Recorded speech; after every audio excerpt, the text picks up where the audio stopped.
Well, Ukraine says 4 of its soldiers have been killed during fresh clashes with pro-Russian forces. 2 other soldiers were also injured in mortar fire in Ukraine's restive region of Donetsk. The Ukrainian army says the situation in the area has deteriorated and the death toll has reached its highest in weeks.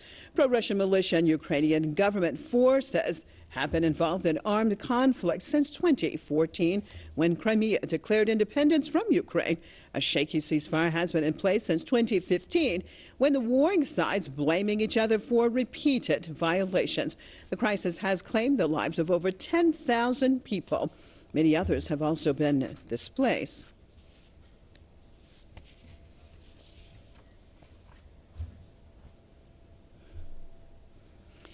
Well, crossing over to Washington, D.C., joined by Mr. James Jatras, former U.S. Senate foreign policy analyst. Thanks so much for being with us. What do you make of this situation? What is it going to take for this situation there to come to an end? We've been seeing now a couple of years of fighting and no end in sight. What needs to happen?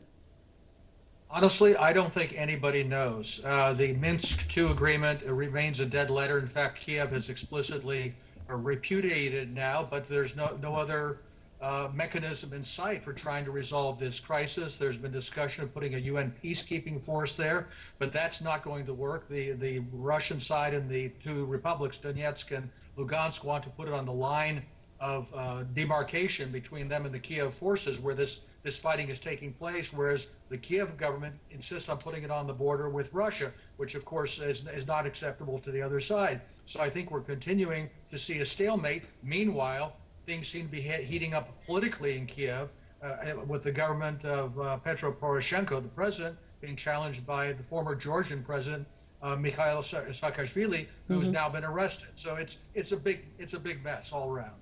And do you see it just continuing deteriorating? You talked about the internal situation inside of Ukraine now. Do you think that more and more Ukrainians are actually seeing, as Saakashvili said, basically the corruption of the current administration?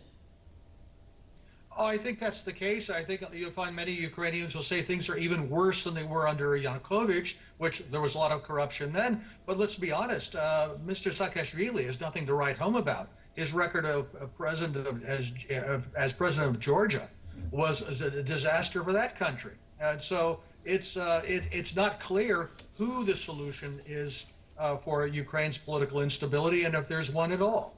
All right, very sad situation there. Thanks so much for being with us out of Washington, D.C. Mr. James Jatras, former U.S. Senate foreign policy analyst. And thank you, viewers, for being with us right here. Press TV's Top 5. I'm Marcia Hashimi. I'll see you in about 6 minutes with the news in brief. Stay tuned, please.